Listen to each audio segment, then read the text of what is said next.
मार्गशीर्ष महिन्यातील प्रत्येक गुरुवारी आपण नैवेद्यासाठी काहीतरी गोड बनवत असतो. पण नेहमी काय बनवायचं तेही कमी वेळेत आणि घरातील सगळ्यांना आवडेल असं. तर आज आपण कमी वेळेत आणि घरातील उपलब्ध साहित्यात बनणारा बेसनचा शिरा बनवतोय. आता हा बेसनचा शिरा बनवण्यासाठी मी इथे गॅसवर जाड तळाची कढई ठेवली आहे. आता मी कढईमध्ये 1 वाटी बेसन घेतलं आहे. बेसन वाटीमध्ये चांगलं दाबून भरलेलं आहे आणि त्याबरोबरच 2 चमचे रवा घातला आहे. इथे बारीक रवा वापरायचा आहे. बारीक रवा नसेल तर जाड रवा थोडा मिक्सरला फिरवून मग तुम्ही इथे वापरू शकता. आता हे रवा आणि बेसन एकत्र मिसळून घ्यायचं आणि मंद गॅसवर 3 ते 4 मिनिटांसाठी भाजून घ्यायचे. हे बेसन मंद गॅसवरच भाजून घ्यायचं आहे आणि भाजताना ज्या बेसनच्या गुठळ्या असतात त्या गुठळ्याही मोडून घ्यायच्या आहेत. सुरुवातीलाच तूप घालायचं नाही. तूप घातल्यामुळं बेसन ओलसर होतं आणि ते हलवताना खूप त्रास होतो. त्यामुळे जेवढं शक्य होईल तेवढं कोरडंच बेसन भाजून घ्यायचं.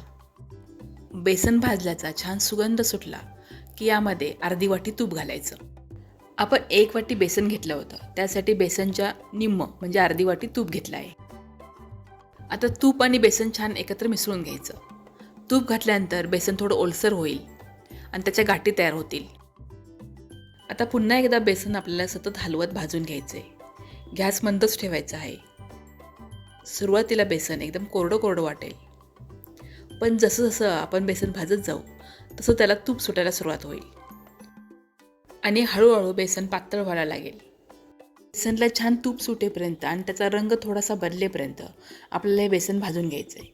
आता आपलं बेसन अगदी व्यवस्थित भाजलं गेलं आहे. त्याला तूपही सुटलं आहे आणि त्याचा रंगही बदलला आहे. आता आपला शिरा छान रवाळ होण्यासाठी ह्या स्टेजला बेसनमध्ये 4 चमचे दूध घालायचं. दूध घातल्यामुळे बेसन छान रवाळ होतं आणि शिऱ्याची चवही वाढते. इथे मी 4 चमचे म्हणजे आपण जे पोहे खाताना चमचा वापरतो ते 4 चमचे थंड दूध घेतलं आहे. दूध बेसनमध्ये छान मिसळून घ्यायचं आणि पुन्हा 2 ते 3 मिनिटांसाठी हे बेसन आपल्याला मंद गॅसवरच परतून घ्यायचं आहे. आता बघा, दुधामध्ये बेसन परतल्यानंतर बेसनचा रंग आणि त्याचं टेक्स्चरही किती बदललं आहे. सुरुवातीला जे आपल्याला पातळसर बेसन वाटत होतं ते आता छान रवाळ झालं आहे. आता यामध्ये अर्धी वाटी साखर घालायची. साखर बेसनमध्ये छान मिसळून एकजीव करून घ्यायची. आता साखर छान मिसळून झाले की आपल्याला यामध्ये गरम पाणी घालायचं आहे. त्यासाठी मी दुसऱ्या शेगडीवर पाणी गरम करायला ठेवलं आहे. साखर घातल्यानंतर 1 ते 2 मिनिटांसाठी बेसन छान हलवून घ्यायचं. साखर त्यामध्ये छान मिसळून घ्यायची आणि मग त्यामध्ये 1.5 वाटी गरम पाणी घालायचं आहे. पण हे पाणी एकदम बेसनमध्ये घालायचं नाही, नाहीतर बेसन छान मिसळता येत नाही, त्याच्या गाठी तयार होतात. त्यासाठी अर्धं पाणी घालून घ्यायचं. बेसन चांगलं पाण्यामध्ये एकजीव करून घ्यायचं आणि मग बाकीचं उरलेलं अर्धं पाणी घालायचं. 1 वाटी बेसन घेतलं होतं, त्यासाठी 1.5 वाटी गरम पाणी लागणार आहे. पण पाणी एकदम उकळून घ्यायचं नाही आहे, फक्त गरम करून घ्यायचं आहे. तुम्हाला शिरा एकदम मऊ हवा असेल तर 1.5 वाटी पाणी घाला आणि जर शिरा तुम्हाला थोडा कोरडा हवा असेल तर 1.25 वाटी पाणी घातलं तरी चालेल.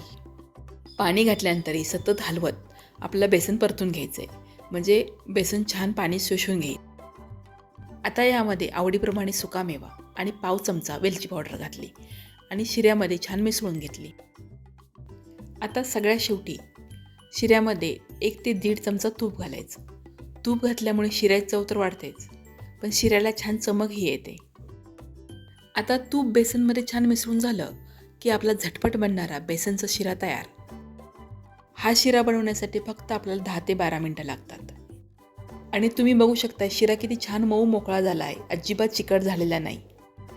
फक्त हा बेसनचा शिरा बनवताना एक गोष्ट लक्षात ठेवायची आहे की सुरुवातीपासून शेवटपर्यंत मंद गॅसवरच हा शिरा बनवायचा आहे, कुठेही गॅस वाढवायचा नाही.